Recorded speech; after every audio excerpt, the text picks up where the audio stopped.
सावधानी से सुनना। एक प्रश्न हमारे भीतर खड़ा होता है, जब हम सूर्य नारायण भगवान को अर्घ देते हैं, जल चढ़ाते हैं, तो वो जल पृथ्वी पर जब गिरता है तो उसके छींटे हमारे शरीर पर लगते हैं। क्या वो ठीक है? क्या वो श्रेष्ठ है? तो शिव महापुराण की कथा कहती है, जब हम सूर्य को अर्घ देते हैं, सूर्य को जल चढ़ाते हैं, वो पानी जब पृथ्वी पर गिरता है, उसके छींटे हमारे शरीर पर लगते हैं, तो वो श्रेष्ठता का भाव निर्मित करते हैं, वो गलत नहीं हो सकता। कारण अब वो भी समझ लीजिए।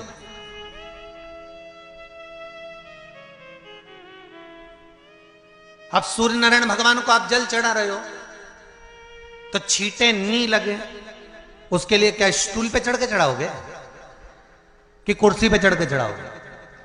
अरे बोलो तो सही। अब कई लोगों के दिमाग में यह बात भरा गई कि हम भगवान को जल चढ़ाते हैं, वो हमारे शरीर में छींटे लगते हैं, जमीन पे से पानी गिरता है, वो हमारे शरीर को छींटे लगते हैं, भगवान को अच्छा नहीं लगता होगा। कौन ने कहा? पहले तो उसको पकड़ के ला।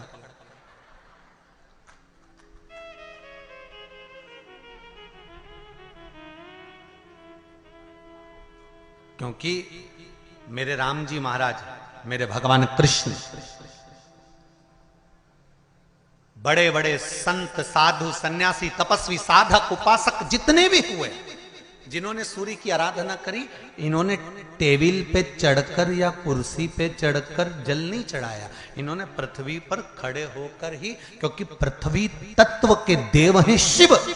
जब हम मृत्यु लोक पर खड़े होकर, पृथ्वी पर खड़े होकर भगवान शंकर का भाग पृथ्वी तत्व को धारण कर कर जल को हाथ में लेकर जब समर्पित करते हैं, और जो जल नीचे गिरता है वो शरीर पर अगर लगता है तो हमको उसका आशीर्वाद ही प्राप्त होता है, दोष नहीं लगता। पर लोगों ने इसको विपरीत कर दिया। कि कौन ने विपरीत करा? कई लोगों ने इसको विपरीत कर दिया।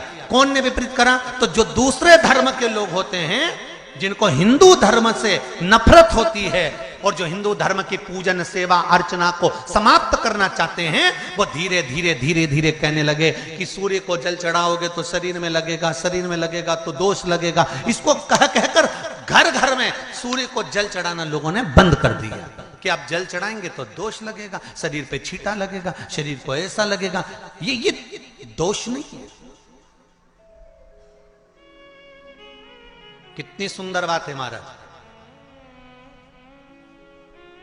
सूर्य नारायण भगवान को जब जल चढ़ाया जाता है, हाथ सिर से 8 इंच की दूरी पर होना चाहिए। जम के बोलिए, सिर से कितना ऊंचा होना चाहिए? 8 इंच ऊपर अपना हाथ होना चाहिए मस्तक से सूर्य को जल चढ़ाते समय।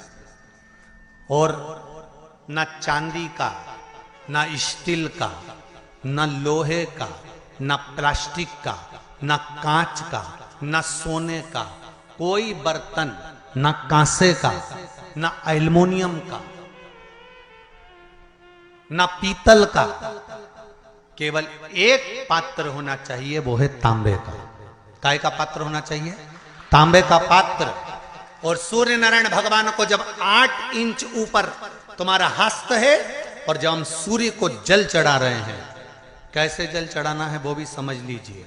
अगर कोई कैंसर का मरीज है, जिसके चेस्ट में कैंसर आ गया हो, लेफ्ट में, राइट में कहीं पर कैंसर आ गया हो, या कोई गठान आ गई हो, तो महाराज आप जल चढ़ाते समय उस जल की धार को सूर्य भगवान को जब चढ़ा रहे हो, तो धार आपकी गठान की ओर जाना चाहिए, जिससे सूर्य की किरण उस जल में से आपके उस स्थान पर पड़े, उस जगह पर पड़े जहां पर गठान है।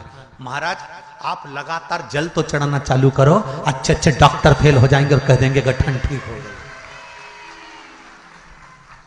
आपका लीवर और किडनी गड़बड़ कर रहा है, आप प्रतिदिन, आपका स्वास्थ्य गड़बड़ रहता है, आप प्रतिदिन ये ज्योतिष शास्त्र के अंतर्गत, रत्न शास्त्र के अंतर्गत, ये रत्न शास्त्र, ज्योतिष शास्त्र, रंग शास्त्र जो हमारे यहाँ है, रंगों के हिसाब से ये जितने रत्न होते हैं, माणिक हुआ, मोती हुआ, नीलम हुआ, मूंगा हुआ, पुखराज हुआ, ये क्यों कहते हैं ये पीला है, ये सफेद है, ये नीला है, ये लाल है, इसको शरीर में क्यों पहनाते हैं? उसका कारण होता है कि जब शरीर में पहनते हैं सूर्य की किरण उसमें पड़ती है, हमारे शरीर पर वो कलर का इफेक्ट पड़ता है, उस कलर को शरीर पर लगता है, और शरीर पर लगता है तो हमारा शरीर धीरे धीरे, हमारी जो इंद्रियां हैं वो सही होने लगती हैं, काम सही होने लगता है। तो आप कहते हो ना, सब